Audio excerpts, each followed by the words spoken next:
क्या कहते हैं उसको? किरण। ठीक है, वह किरण जो है अपने साथ ऊर्जा लाती है। क्या लाती है? ऊर्जा।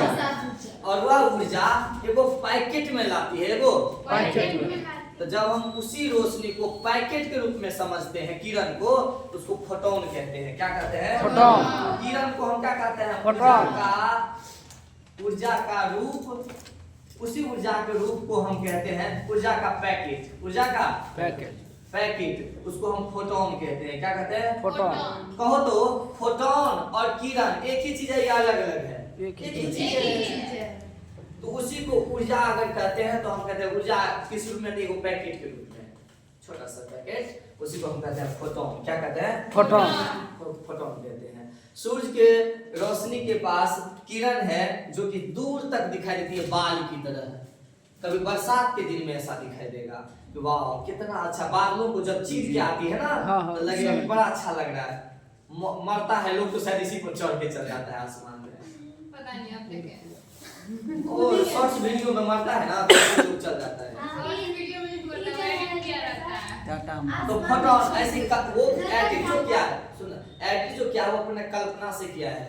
और जिसको कहता है मौत भी बड़ी है ना खूबसूरत चीज है, पता नहीं जो ने देखा वो फिर दोबारा लौट के आया नहीं और फिर बताया नहीं, तो हम कैसे मानेंगे? कल्पना ही कर सकते हैं, है ना। और सबको एक दिन मरना है, इसलिए जिंदगी जी लो हंसी बजी और अच्छे व्यवहार से, क्योंकि रतन टाटा बड़े अमीर थे फिर भी नहीं बच पाए, तो कोई भी नहीं बचेगा, है ना। डेफिनेट है, A to Z सबको जाना पड़ेगा, इसलिए जिंदगी को हंसते मुस्कुराते जियो। कोई जिंदगी में आया कोई गया, उसके लिए अपनी जिंदगी को बर्बाद मत करो। कौन है नहीं है मत सोचो, अपनी जिंदगी को हर लम्हा जियो। और एक मोबाइल वो जिंदगी को बहुत खा के बैठा है, इसीलिए मोबाइल से कोशिश करिए कि जितना जल्दी हो सके थोड़ी दूर रहे। 1 घंटा प्रत्येक दिन अपने लिए बचा के रखें, मोबाइल से कम दूर है, सोच पाओगे कि हम है क्या चीज, वरना इस दिमाग को मोबाइल मशीन बना के बैठा है। प्लीज, है ना, गेट रीड ऑफ मोबाइल से मुक्ति पाओ, लेकिन चलो भाई साहब, और जिंदगी में थोड़ा सा कुछ करो। ऊर्जा किरण फोटोन कहते हैं। क्या कहते हैं? फोटोन। यह ऊर्जा जब ऊर्जा आती है तो मान लो 100% ऊर्जा आती है। कितना? 100%। वह 100% ऊर्जा कैसे धरती पर कहां से आती है? धरती पर आती है ना। कहां आती है? धरती पर आती है। धरती बना लेता हूँ, इस धरती पर अपना निराला संसार है, निराला संसार है, जिसमें घर द्वार है। क्या है?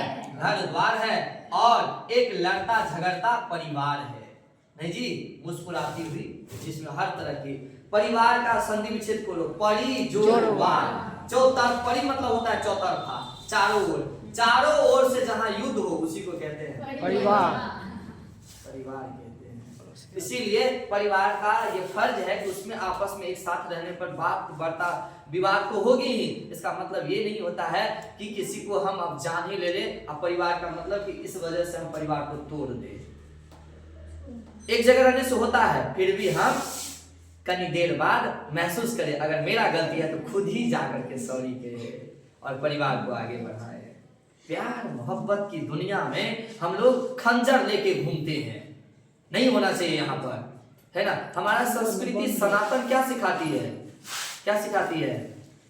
सर्वे भवन्तु सुखिनः वसुधैव कुटुम्बकम्, है ना। पूरी दुनिया अपना है, जियो और जीने दो। और तहाँ पर हम लोग छीन के खाने को समोसा का चक्कर में झगड़ा करते हैं। आइए, तो ये संसार जो आती है, ये ऊर्जा आती है, वह ऊर्जा क्या पृथ्वी तक 100% आया है तो 100% आती है? केवल 51% आती है। 51%। कितना खर्च हो गया ऊपर में? 49%। 49% ऊपर में क्या हो गया? खर्च। ऊपर में तो कैसे खर्च हुआ? शुरू से 6%। क्या तना तू खर्च किया, कैसे किया, तो बुझना पड़ेगा ना। है थोड़ा पाई दिए हम, और तू खर्चा करके आया है तो बता।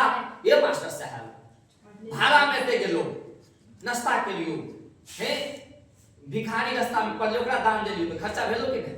तो ये सब खर्चा हुआ कैसे कैसे कैसे कैसे नहीं बता दे? चलो बता दे।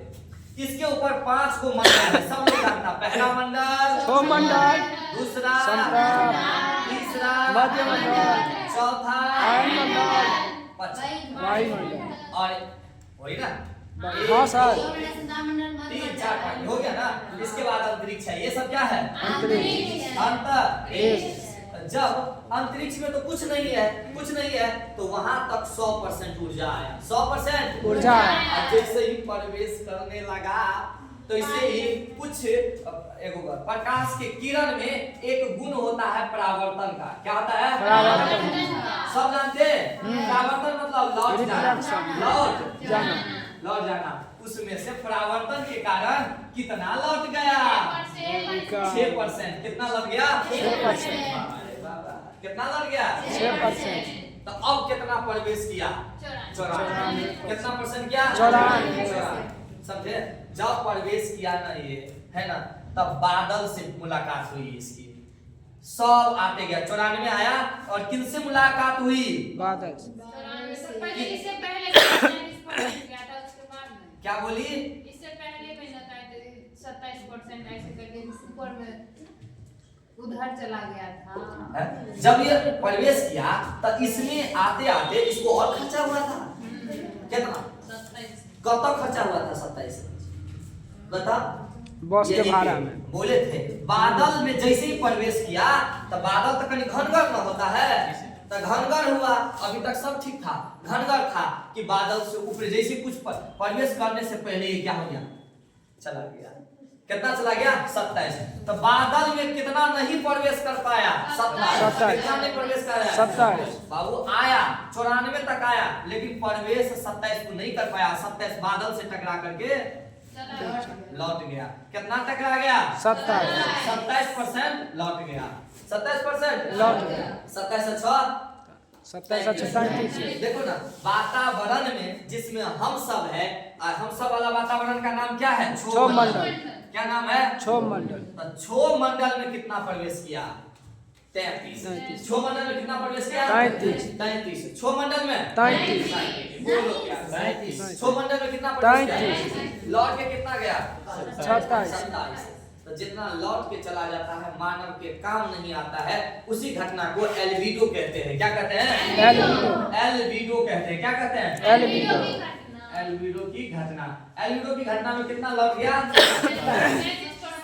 33%। कितना? 33। कहते 27 और 6।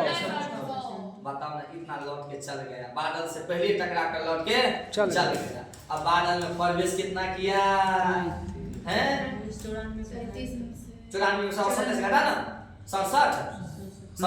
अब कितना प्रवेश किया? 67। और 67 में जब अब आएगा रोशनी तो तू बता, सबसे मुलाकात पहले सूर्य की रोशनी केकरा से करेगा? कोरा से करेगा कि पेड़ से करेगा कि और कोनो एहन चीज है जेकरा से मुलाकात होगा? हवा से, वायु से, पर्वत से। क्या तो हमरा से नमहर पेड़, पेड़ से नमहर।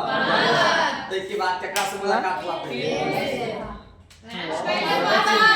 पर्वत से न मिलो मुलाकात। तब इस सूर्य की रोशनी पर्वत से मुलाकात किया। अब पर्वतों क्या क्या ऐसा कुछ भेज दिया। जब भाई जो निकल तू जो ले उल्टा टिकट लेता निकल जो तो कोई ठान छ जा। तो 2% पहाड़ जो ऊंची ऊंची पहाड़ है धरती पर, वह 2% को लौटा दिया। 2% को 2% को लौटा दिया। कितना तक लौट गया महाराज? 35। 35%। कितना लौट गया? 35। कितना लौट गया? 35। कितना लौट गया? 35। कितना लौट गया? 35। बात समझे? अभी तक 35। अब आपके पास कितना आ रहा है धरती की तरफ? 65। पहाड़ के बाद कितना आ रहा है? 65। उसमें से जब गया तो 14% ऐसा है जो बात धूल तक। अब किससे? पहाड़ पर से किससे मुलाकात होगी? धूल। मत वहां का धूल कण नहीं, तोरा बहुत सारी के धूल कण। आ तू जे लहरिया काट में धूल कण उड़बै छी, तो ई सब का धूल कण, गाड़ी घोड़ा के धूल कण, आ कार्बन डाइऑक्साइड दुनियादारी के गैस से इस सब से मुलाकात हुई। और वह धूल कण भी आ पानी जते भाप छोड़ी छ पानी में उड़े है सब भाप, वह सब भाप करी भी उसको खींच लिया। गर्मी को खींचेगा ना, पानी के बूंद है आसमान में तो वो तो गर्म भ जाए देता है। धूप लग तो गर्म भेले तो ओकर ऊर्जा कुछ खेलके कि नहीं खेलके? तब ना गर्म हुआ। ऐसे पकड़ पकड़ हो गया है ना, ऊर्जा वो भी खाया। तो कितना ऊर्जा लगभग खा गया ये धूलकण सब वातावरण है? 14%। 14%। तो बताइए ना, इसमें जो वातावरण है, वातावरण यानी कि धूल कण, यानी कि वह कितना खाया? 14%। 14%। वातावरण उष्मा कितना ग्रहण किया? 14। उष्मा ग्रहण, उष्मा ग्रहण। उष्मा ग्रहण। जो सूर्य की रोशनी थी वह प्रकाश का ऊर्जा का कितना % खा गया? 14%। कितना % उष्मा ले लिया? 14%। तो आप बता, वातावरण के बाद केकर बारी छे? धरती की बारी। हम तो है कि नहीं? अब हमारा आरी के गर्म तो धरती पर कितने पहुंचे? 51%। धरती पर कितना पहुंचा? 51%। आते आते कितना खर्चा कर दिए? 49। हिसाब वो ही टाइट है कि नहीं है? एकदम टाइट है। नहीं टाइट रहेगा तो फुलाने के लिए रेडी हो। काहे के लगा परिवार मालूम नहीं करेगा? काहे खर्चा किया तो बताएगा ना कहाँ खर्चा किया? उड़ा दिया है। और में कहीं तू लोग काहे नहीं बताएगा? हम सब जानते हैं 200 रुपये कतर खर्चा कर हम बिजली के कॉवे तो थोड़ा देबे। रिचार्जो को मारने चाहिए ना, होना बोलते दुनियादारी ना हो। थोड़ा जाएगा ना तो यह थोड़ाने के चक्कर में हिसाब वही टाइट रखना। इसी को हम कहते हैं बजट। क्या कहते हैं? बजट। बजट क्या कहते हैं? बजट। तो उष्मा बजट समझे? जी। उष्मा बजट समझे? सूर्य का एकदम। उष्मा बजट। उष्मा बजट। बजट अभी कैसे बांट दिए हर जगह? नहीं जानते? बांट दिए उष्मा बजट। महाराज जो 51% है धरती तक पहुंचा है। अब धरती पृथ्वी गर्म होगा तरीके अब पृथ्वी गर्म होना शुरू होगा। सुबह में प्रत्येक सूर्य जब है गर्म हो जाए लगभग 10, 11, 12 बजे तक शुरू होती गर्म है नहीं पृथ्वी गर्म हुआ। अब इसके बाद 12 बजे भाई एकदम बड़का बड़का मुंह का चप्पल लोग घूमे छो। गर्मी लग गया है बहुत ज्यादा। धरती गर्म हो गया है। 51% के कारण धरती गर्म। सूर्य डूबेगा कि हमेशा रहेगा? सांझ को डूबेगा ना, सांझ को डूबेगा ना। अब धरती धीरे धीरे ठंडा होगा, धीरे धीरे ठंडा होगा। तो कहाँ गया उष्मा? ठंडा कैसे हो गया? उष्मा को जो लिया था दिन भर में छोड़ेगा तब तो, जो लिया था वो छोड़ेगा तब तो नहीं। तो जितना लिए है 51% अब छोड़ने की बारी है। रात को छोड़ने की बारी। सूर्य डूबेगा तो छोड़ेंगे ना। अब देखो कैसे कैसे छोड़ा तब ना ठंडा होगा। धरती ठंडा कैसे हो रहा है? ठंडा है ना, इसको बोल सकते हैं आप शीतलन। शीतलन है ठंडा होने को क्या बोलते हैं? शीतलन। शीतलन कैसे हो रहा है रात को देख लेते हैं। शीतल कैसे हो रहा है वो देख लेते हैं। जब लौट रहा है बाबू रे तो सूर्य सांझ को 14% सूर्य निकल जाए रेडिएशन के रूप में। सोचे 14% रेडिएशन के रूप निकलेगा तो 14% विकिरण के रूप में निकल गया। 14% विकिरण के रूप में। लो तो पृथ्वी का बचा कितना? 47। 47 नहीं 37 है। 37 सरिया के देखिए 37 बचे। कितना? 38 है। एक बार जोड़ के देख लीजिए ना। 51 में से घटाइए ना 14 को 34 होगा। 11 में से 4 गया था कितना? 7। 37 हुआ ना? 37%। तो 37% अब पृथ्वी के पास नहीं है। 37 नहीं होगा। देखियो अरे 14 नहीं 17 लौट गया। कितना लौट गया? 17 लौट गया। कितना? 17 लौटा है। तो बताओ 51% में से 17 लौट गया तो बचा कितना धरती के पास? कितना बचा बोलो? 34 51 माइनस 17 बराबर 34 बराबर 34% अब बच गया। तब पृथ्वी के पास रात में अब कितना बचा है? वह 34% से रात भर का माहौल वातावरण गर्म रहता है। रात भर का वातावरण देखते हैं तो गर्मी के दिनों में रात भी गर्मी ही रहती है। पूरा ठंडा हो जाता है लेकिन उतना गर्म नहीं रहता है। दिन जैसा गर्म रहता क्योंकि दिन भर में कितना था पृथ्वी के पास? लेकिन रात में कितना चला गया? 17। आज जो धरती तो पूरा ठंडा आ जाता है रात में क्योंकि उसके पास 51 वो छोड़ देगा। जो 34 छोड़ा है वह किसके पास चला गया? वातावरण के पास। 14 छोड़ा कहाँ चला गया? 17 कहाँ चला गया? वातावरण के पास। कहाँ चला गया? रात को और पृथ्वी ठंडा हो जाए कि नहीं? ठंडा हो जाए तो जे कावन लेने चले छोड़ते कि नहीं छोड़ते? तो दो तरीका से छोड़ 17 सीधे रेडिएशन से चल गेले और जे तोरा 34 से कत रह गेले पृथ्वी पर रह गेले कि ना। तो बुझला के बात के एहि तरह से कते उष्मा आइले और कते बतेले बुझलिए। एल्बिडो के घटना की है जे सीधे अपना मंडल में प्रवेश करे से पहले वापस तो कितने चल गए?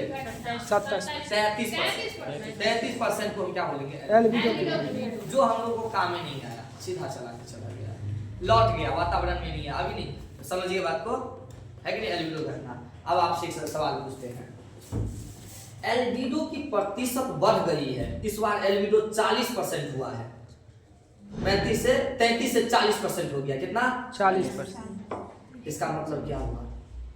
इसका मतलब धरती पे उतना आएगा नहीं। ज्यादा एल्बिडो पहले कहे किसको?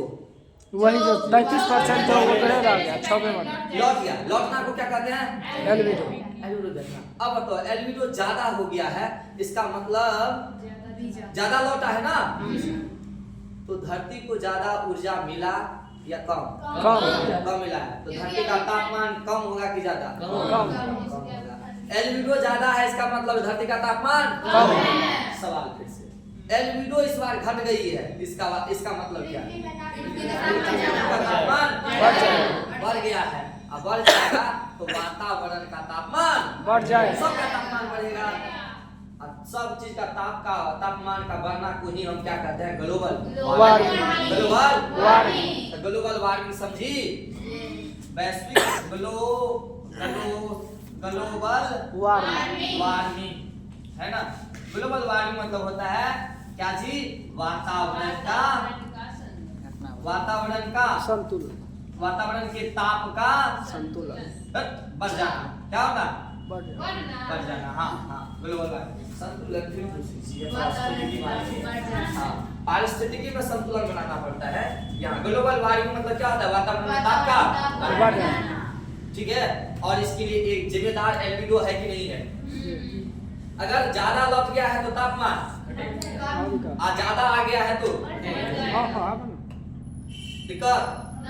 बुझे गए? कितना बुझे? बहुत बढ़िया। अब तुमको वातावरण में याद रखना। हम और सवाल पूछते हैं, क्वेश्चन वातावरण में कितनी प्रतिशत उष्मा का भाग है? वातावरण में कितनी उष्मा प्रतिशत में है? टोटल 100% था ना? 100%। तो वातावरण में कितना गया? आ रहा था तो 14, आ जाते वक्त में 17 है, जाते वक्त में 14। कितना? तो वातावरण में टोटल कितने? 34 से 17 कितने लिखते तो राशि का? 17% वो भी वातावरण रह गया, वो तो चला गया ना। पूरा वापस तो छोड़ो। तो वातावरण में कितना हुआ? आते वक्त में 14। आज जब रात में हुआ तो रात में 34 वातावरण में रह गया। वातावरण में 34 रह गया कि नहीं? 14 लौट गया, 17 लौट गया, 34 रह गया। तो बताओ वातावरण में टोटल कितना? 34% प्लस 14%, 48%। वातावरण में ऊर्जा सूर्य का कितना रहती है? 48%। वह वातावरण को गर्मा दिया रहता है, समझे? दिन रात को गर्म बना के रखता है, दिन रात बना के रहता है। तो तापमान में ज्यादा अंतर नहीं होता है। देखो ना, आपको धरती में कितना तापमान था? 51%। और रात को कितना आया? 48। इस तरह से आपको रात में भी गर्म रहता है, यानी कि दिन के तुलना में तो दिन ज्यादा गर्म की रहे? दिन रात की तुलना में दिन की रहे से कम, यानी कभी ठंडा तो वो महसूस हुई से कि ना? तो यहाँ रात का पक दिन का पकाई रहे से, रात का छत पर जा करके अब नहीं क्या हवा सही ना?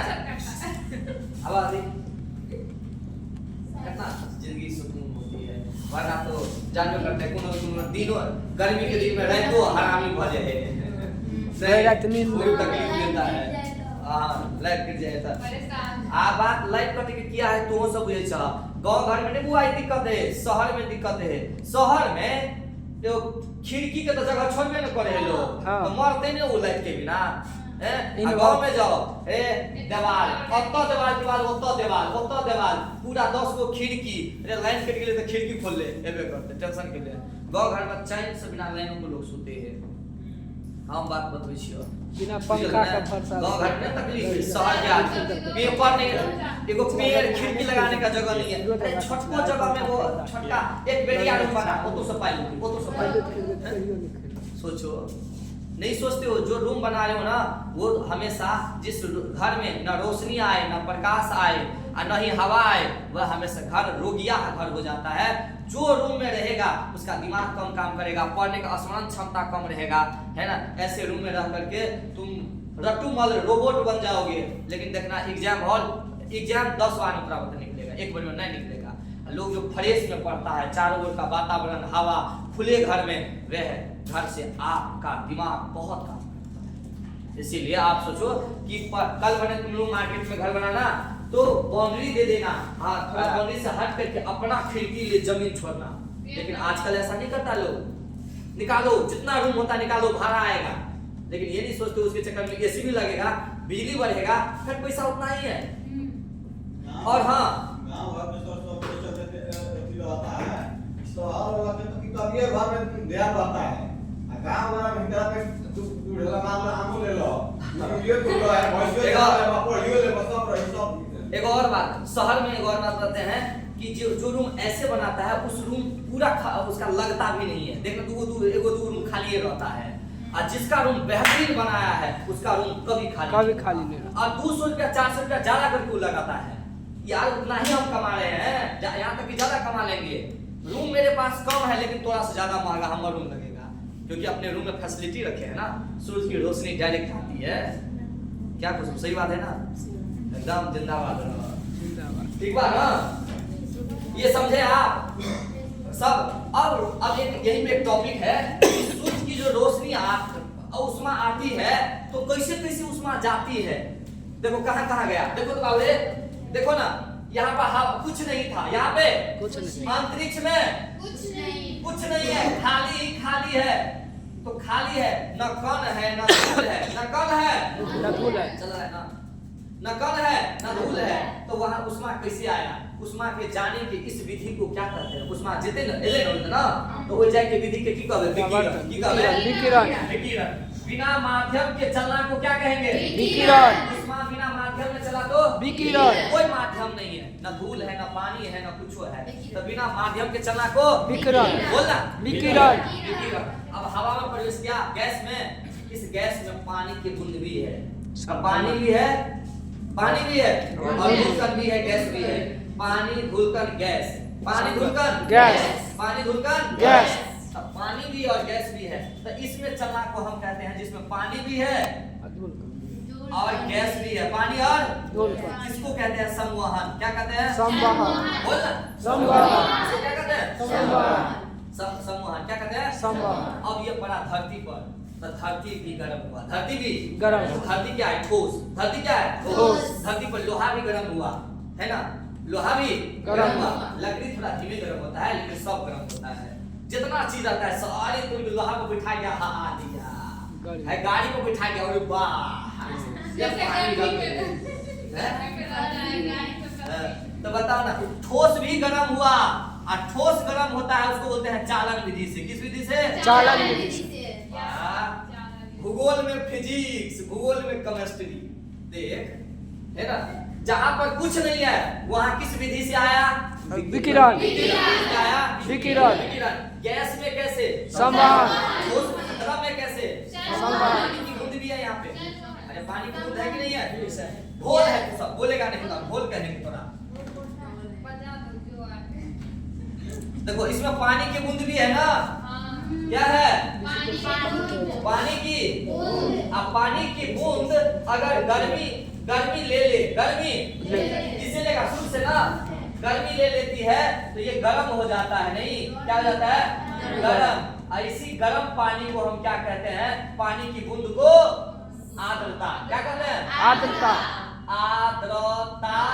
आर्द्रता का बढ़ना, आर्द्रता का बढ़ना। पानी की बूंद अगर गर्मी ले लेती है तो क्या होता है? आर्द्रता का बढ़ना। जैसे आर्द्रता बढ़ गेले, अब ओकरा अपना देहाती भाषा में कहबे उमस बढ़ गेले, उमस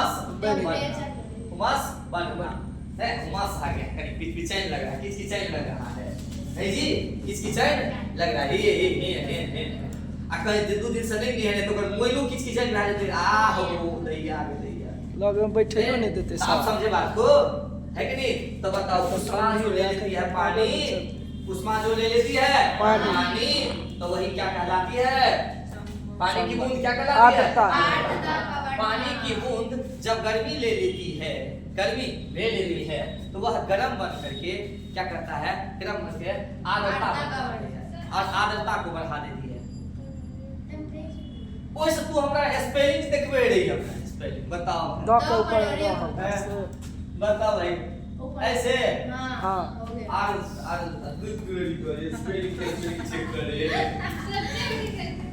आर्द्रता, आर्द्रता का बढ़ना, उमस बढ़ना।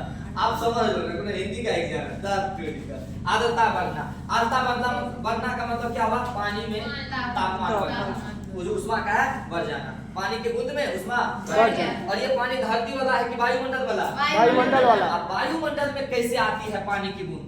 वायुमंडल में नीचे बादल से कैसे आती है? वायुमंडल में पानी की बूंद उष्मा के रूप में पानी की बूंद, अब उष्मा बूंद के- को कहते हैं परसिपिटेशन, परसिपिटेशन, परसिपिटेशन। तो ये परसिपिटेशन गर्म कैसे हो जाता है? देखो पानी की बूंद आती कैसे है? पहले ये देखो, पानी की बूंद आती है, एगो जो पत्ती उत्सर्जन करता है पेड़ पौधा, हाँ हाँ रंध्र, पत्ती का रंध्र, तो पत्ती के रंध्र, पत्ती जो है क्या करती है? वाष्प उत्सर्जन। देखो वाष्प उत्सर्जन, वाष्प उत्सर्जन, वाष्प उत्सर्जन है ना? यह वाष्प उत्सर्जन होती है पत्ती से, किससे? पत्ती से। आगे होता है समंदर के पानी में वाष्पीकरण। क्या? वाष्पीकरण, वाष्पीकरण। तो इस बृहद पैमाने पर वाष्पीकरण होती है। आपके सर हम तक 2 दिन से टोपिया पर पानी गरम कर से कहां बादल बनले, कहां पानी होइसे? तसे पूरा टोपिया से किले न समंदर में जा तू तो वाष्पीकरण भेले ना? वाष्पीकरण के कारण आसमान में क्या है? बूंद है। क्या है? बूंद है। और वही बूंद जो है अगर गर्म हो जाएगा सूरज की रोशनी वजह से, तो वो बूंद गर्म हो जाएगा तो क्या कहलाएगी? आर्द्रता। क्या कहलाएगी? आर्द्रता। उमस कहलाएगी। देसी भाषा में उमस। पानी गर्म हो गया तो क्या कहेंगे? उमस। पानी की बूंद गर्म हो गया तो आर्द्रता। क्या कहेंगे? उमस। उमस बढ़ ज्यादा, उमस क्या ना ज्यादा है तो? अब उमस बढ़ने का एक और कारण, उमस बढ़ने का एक और कर। उमस बढ़ने का कारण, उमस बढ़ने का कारण क्या? कारण देखो, बादल का होना, बादल के तुरंत बाद, बादल के तुरंत बाद। तुरंत बाद नहीं, बारिश के तुरंत बाद धूप, वही ना? बारिश के बारिश के तुरंत बाद धूप। तुरंत बाद धूप। देख बारिश हुआ या और दूसरा बादल, और दूसरा बादल का होना, बादल का घिर जाना, घिर जाना, छत जाना नहीं, घिर जाना। देखो हम बता रहे हैं, जब ये धूलकण आई है, धूलकण आई, सॉरी वाष्प उष्मा आई है ना? उष्मा आई है, उष्मा आई है, उष्मा आई है। उष्मा से पहले क्या करो तुम? बारिश के तुरंत वहां पहले बारिश करो। पहले बारिश हुआ, बारिश हुआ, अब मान लो बारिश हो गया, ठीक है? अब बादल अभी भी लगा है और उसमें में धूप भी आ जाए, उसी समय में धूप भी आ जाए, तो एक बात और, धूप जो आएगा, धूप जो आएगा वह धूप देखो दोनों साथ साथ हो रहा है। साला पानी भी हो रहा है, बारिश भी हो रहा है, कोई दिन में होता है कि ना? उसमें बादल है, तो ये इधर से लौट के जो ये 14% जा रहा था, 17% पहाड़ से जो लौट के जा रहा था, वह सब बादल के कारण नहीं लौट पाएगा। ये बादल है ना, बादल छटा है ना, घिरा है ना, तो जो आदमी नीचे से कुछ लौट जा रहा था वो भी अब नहीं लौट पाएगा, सब फंस जाएगा, जितना उसमें है सब नहीं। के लौट गया था? 2% पहाड़ की चोटी से लौटा था कि नहीं? कि लौटा था कि नहीं? सब यह फंस के रह जाएगा। तो बताओ तापमान बढ़ेगा कि नहीं बढ़ेगा? इतना तापमान होगा तो कोई दिन में कैसा लगता रहता है, कहीं देर पर कपड़ा भिजा भिजा पोंछते रहते हैं आप, उमस बढ़ने के कारण। 3 बार नहाए। दिन में बादल भी रहता है, इधर पानी हो जाता है, दिमाग खराब करके रख देता है मौसम। धूप भी नहीं, इधर धूप भी निकला हुआ है, उष्मा भी उसको मिल रहा है, उष्मा और गर्म करेगा। आपको समझा पे भी बढ़िया सब है। देसी भाषा सबसे मस्त भाषा, इसीलिए सिंघम सर का देसी अंदाज, ठीक ना? क्या बोले हिंदी बोली छिए, क्या बोले मैथिली? देखिए सब अपने देसी भाषा में है, इस वाले देसी अंदाज सबसे निराला है कि नहीं है? ये बात समझ गए? जी। अरे 3 तरीके से उष्मा आया था। उष्मा का 3 तरीके से संचरण, उष्मा का संचरण 3 तरीके से। पहला विकिरण, पहला विकिरण, एक के बाद संवहन, संवहन, एक के बाद चालन, चालन, चालन, फिर चालन। एगो और बता दे छियै अभिवहन, अभिवहन। अभिवहन केना है छे? धरती के दिशा में यानी क्षैतिज दिशा में, क्षैतिज दिशा में, अभी संवहन केना है छे? लंबवत, केना? लंबवत। तू बता पानी जे गरम करे छी, पानी कुकर में, त पानी के बुलबुला टेढ़ भ के निकले छै कि सीधे सीधे निकले है, लंबवत निकले है। तब पानी उष्मा केना पानी में केना भगे है? सीधे लंबवत। तो बता संवहन में कण का गति किधर होता है? ऊपर लंबवत। संवहन में लंबवत। जब गर्म होती है तो लंबवत होती है किस विधि में? संवहन, है ना? क्षैतिज दिशा में अभिवहन, क्षैतिज दिशा में अभिवहन। हाँ, जहाँ कोई माध्यम नहीं है विकिरण, विकिरण, है ना? पृथ्वी गर्म होती है किस विधि से? विकिरण। पृथ्वी गर्म होती है विकिरण। बात के सब माध्यम खा के बैठल है अपन, है ना? पृथ्वी गर्म हुआ विकिरण विधि से। सब जो खाइए लेता तो विकिरण क्यों नहीं पहुंचता? नहीं पहुंचता तो पृथ्वी इसी रह जाता है। पोटे खा गया, देखिए चटोहर सब खा गया, तो पृथ्वी तक बचाए कार्बन विकिरण विधि से। संवहन। और ठोस में चालन में, चालन, ठोस में चालन विधि। बात समझ में आई? अब आपका है कृत्रिम वर्षा कैसे होती है? कृत्रिम वर्षा कैसे होती है? पहले इसको पूरा ओके करें। जय हिंद, जय भारत।